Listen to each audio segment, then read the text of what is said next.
शिक्षा और संस्कृति की आवाज जानी पहचानी उत्तराखंड मुक्त विश्वविद्यालय आपके लिए लेकर आया है 91.2 एफएम पर बदलते शहर की धड़कन हेलो हल्द्वानी। हेलो हल्द्वानी एक सामुदायिक रेडियो है जिसे आप 91.2 मेगाहर्ट्ज की फ्रीक्वेंसी पर सुन पाते हैं और इस रेडियो को आप तक लेकर आता है आपका अपना उत्तराखंड मुक्त विश्वविद्यालय। दोस्तों, इस रेडियो पर हम समुदाय और समाज से जुड़े हुए कई तरह के मुद्दे और उनकी अपनी प्रतिभाएं, उनकी अपनी समस्याएं और उनकी समस्याओं का समाधान आप तक लेकर आते हैं अलग अलग कार्यक्रमों के माध्यम से। तो वहीं उत्तराखंड मुक्त विश्वविद्यालय से जुड़े हुए विद्यार्थियों की जानकारी के लिए भी कई तरह के कार्यक्रम हम इस रेडियो पर लेकर आते रहते हैं। और कुछ कार्यक्रम ऐसे होते हैं जो विश्वविद्यालय से जुड़े हुए विद्यार्थियों के साथ ही समुदाय और समाज के लिए भी उपयोगी होते हैं। तो ऐसे ही एक कार्यक्रम के साथ आज हमारे स्टूडियो में मौजूद हैं उत्तराखंड मुक्त विश्वविद्यालय के अर्थशास्त्र विभाग से अमित जोशी। और इनकी जानकारी का जो आज का विषय है वो है नेशनल ग्रीन हाइड्रोजन मिशन। दोस्तों, हाइड्रोजन पृथ्वी पर उपलब्ध सबसे साफ ईंधन है, लेकिन समस्या ये है कि लगभग सारी हाइड्रोजन किसी दूसरे तत्व के साथ गुंथी हुई है, फिर चाहे वो पानी हो या हाइड्रोकार्बन्स। फिलहाल शुद्ध हाइड्रोजन निकालने में वातावरण प्रदूषित होता है, लेकिन जल्द ही ऐसा नहीं होगा। ग्रीन हाइड्रोजन से दुनिया को साफ करने का रास्ता मिल सकता है। दोस्तों, भारत ने इस दिशा में पहल की है और पिछले दिनों नेशनल ग्रीन हाइड्रोजन मिशन को भी मंजूरी मिली है और भारत का लक्ष्य है 2030 तक ग्रीन हाइड्रोजन के क्षेत्र में सबसे आगे निकल जाना। तो ग्रीन हाइड्रोजन क्या है और कैसे ये हमारे लिए उपयोगी साबित होने वाला है, और इसके अलावा नेशनल ग्रीन हाइड्रोजन मिशन की जो कार्यप्रणाली है वो क्या रहने वाली है और किस तरह से उसे पूरा किया जाएगा, या फिर उसमें क्या कुछ चुनौतियां हमें देखने को मिलने वाली हैं, इस बारे में ये पूरी जानकारी अमित जोशी आप तक लेकर आ रहे हैं। तो पेश है आपके लिए ये कार्यक्रम। आप सभी का नमस्कार। उत्तराखंड मुक्त विश्वविद्यालय के रेडियो कम्युनिटी चैनल पर आप सभी का स्वागत है। मेरा नाम है अमित जोशी और मैं उत्तराखंड मुक्त विश्वविद्यालय में अर्थशास्त्र विभाग में हूँ। अभी हाल ही में नए साल की शुरुआत में हमने देखा कि प्रधानमंत्री नरेंद्र मोदी जी की कैबिनेट ने नेशनल ग्रीन हाइड्रोजन मिशन को मंजूरी दी है।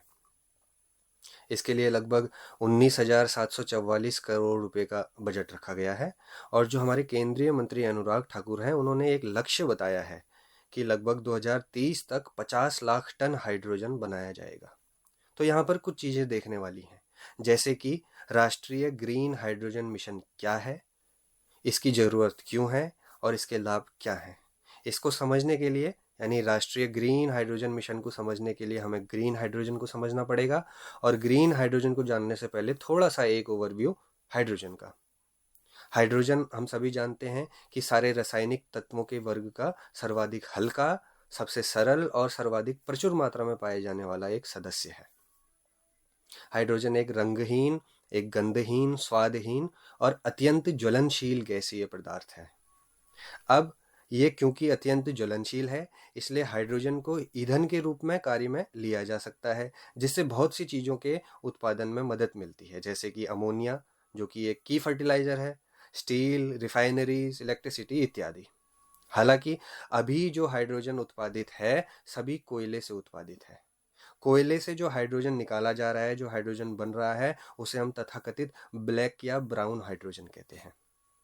अगर यही हाइड्रोजन मैं निकालूं प्राकृतिक गैसेस से, नेचुरल गैसेस की मदद से, तो इसे ग्रे हाइड्रोजन कहा जाता है। अगर फॉसिल फ्यूल या जीवाश्म ईंधन के स्रोतों से मैं हाइड्रोजन का प्रोडक्शन करूं तो इसे ब्लू हाइड्रोजन कहते हैं। तो इसी तरह से ग्रीन हाइड्रोजन का ये शब्द आया है और ग्रीन हाइड्रोजन तब कहा जाता है जब हम हाइड्रोजन को इलेक्ट्रोलिसिस के माध्यम से उत्पादित करते हैं। अब ग्रीन क्यों? खास बात यह है कि इस मेथड से, ये जो इलेक्ट्रोलाइसिस मेथड है जिसमें हम पानी में इलेक्ट्रिसिटी डाल के H2O जो होता है उसको तोड़ करके हाइड्रोजन अलग कर देते हैं, और जो हाइड्रोजन ऐसे तोड़ करके अलग से हमें मिलती है उसे ग्रीन हाइड्रोजन कहते हैं। ग्रीन क्यों? क्योंकि इससे इन्वायरमेंट को कोई नुकसान नहीं है। कैसे नुकसान नहीं है? ये बिजली कैसे बनाई जाएगी? ये बिजली बनाई जाएगी सोलर एनर्जी द्वारा। तो अगर हम हाइड्रोजन बना रहे हैं और इलेक्ट्रोलिसिस की मदद से बना रहे हैं और इलेक्ट्रिसिटी का जनरेशन कर रहे हैं सौर ऊर्जा की मदद से या विंड एनर्जी की मदद से, तब हम कहते हैं कि इस तरह से इस प्रोसेस जो हाइड्रोजन निकल के आ रही है वो ग्रीन हाइड्रोजन है, यानी इन्वायरमेंटली फ्रेंडली हाइड्रोजन निकल के आ रही है। वर्तमान समय में जो हाइड्रोजन प्रोड्यूस हो रहा है, जितना भी इस विश्व में प्रोडक्शन हाइड्रोजन का हो रहा है, उस प्रोडक्शन में, उस टोटल प्रोडक्शन में जो ग्रीन हाइड्रोजन का शेयर है वो लगभग 1% से भी कम है। क्यों? क्योंकि ग्रीन हाइड्रोजन पैदा करना महंगा पड़ता है इंस्टेड की ब्लू या ग्रे हाइड्रोजन की तुलना में। ऐसा कैसे? क्योंकि अगर मान लीजिए हम 1 किलो ब्लैक हाइड्रोजन अगर हम मान लीजिए उत्पादित कर रहे हैं तो उसमें लगभग 0.9 से लेकर के $1.5 तक का खर्चा आता है। वहीं अगर मेरे को ग्रीन हाइड्रोजन प्रोड्यूस करनी है तो 3.5 से लेकर के $5.5 प्रति केजी का खर्चा लगता है। तो हमें देख सकते हैं कि ब्लैक हाइड्रोजन के मुकाबले ग्रीन हाइड्रोजन कितनी ज़्यादा महंगी है, लगभग 3 से 5 गुना ज़्यादा। और इसी वजह से जो ये राष्ट्रीय ग्रीन हाइड्रोजन मिशन के लिए जो बजट प्रस्तावित हुआ है, इसकी महत्वता बढ़ जाती है। तो नेशनल ग्रीन हाइड्रोजन मिशन का अब इरादा क्या है? यही इरादा है, नंबर 1 भारत को ईंधन का शुद्ध निर्यातक बनाना, नंबर 2 बड़े बड़े देशों का ध्यान भारत की ओर आकर्षित करना ताकि मेक इन इंडिया जैसे कैंपेन जो है वो सक्सेसफुल हो सकें।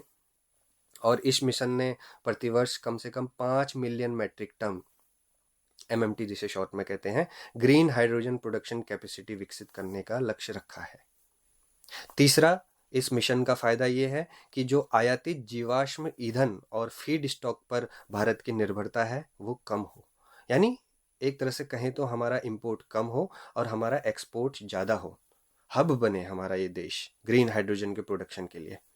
इससे ये भी होगा कि बैलेंस ऑफ पेमेंट जो हमारा डेफिसिट में रहता है वो भी ठीक हो जाएगा। चौथा फायदा इसका ये है ग्रीन हाइड्रोजन मिशन का कि रोजगार के अवसर इससे सृजित होंगे ही, और उसके साथ साथ नई टेक्नोलॉजी का निर्माण, नई टेक्नोलॉजी का विकास भी होगा।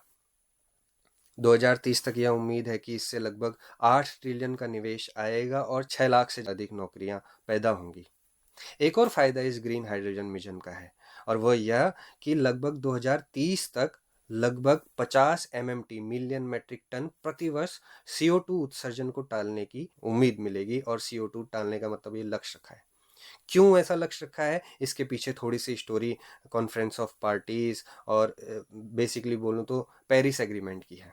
अगर एक ओवरव्यू उसका देखें तो 2015 के उत्तरार्ध में नवंबर दिसंबर के टाइम पे 195 देशों की सरकारें पेरिस फ्रांस में इकट्ठा हुई थी और वैश्विक ग्रीन हाउस गैस उत्सर्जन को कम करने के उद्देश्य से उन लोगों ने एक समझौता किया था। समझौता ये था कि सब लोग ग्रीन हाउस को बढ़ावा देने वाली गैसें, ग्रीन हाउस जिसकी वजह से ग्रीन हाउस इफेक्ट हो रहा है, वो सारी गैसेस उनको जो बढ़ावा दे रही हैं जो इंडस्ट्रीज, वो जो है कम कर सके। यानी प्रत्येक देश ने अपना अपना लक्ष्य रखा। तो 195 देशों की सरकारों में से 186 देशों ने कार्बन कटौती के लक्ष्य को निर्धारित किया खुद से, और हर एक देश ने अपने अपने लक्ष्य निर्धारित किए। तो इसीलिए उन लक्ष्यों को कहा गया NDC, नेशनली डिटरमिन्ड कंट्रीब्यूशन, यानी राष्ट्रीय स्तर पर निर्धारित योगदान के रूप में उसे जाने जाना लगा। इसी NDC, ये जो भारत ने भी इसमें एक लक्ष्य रखा था पेरिस एग्रीमेंट ने कि 2030 तक भारत 2005 के मुकाबले में लगभग 45% तक घरेलू उत्पाद की उत्सर्जन की तीव्रता को कम करेगा, उसके लिए प्रतिबद्ध रहेगा। तो ग्रीन हाइड्रोजन मिशन इसके लिए भी लाभदायक रहेगा, इस लक्ष्य को प्राप्त करने के लिए भी लाभदायक रहेगा। ये तो था ग्रीन हाइड्रोजन मिशन के बारे में छोटी सी एक रेडियो टॉक। इसके अलावा अभी अगले महीने बजट आने वाला है, तो बजट से रिलेटेड रेडियो टॉक आएगी, और सुनने के लिए बहुत बहुत धन्यवाद।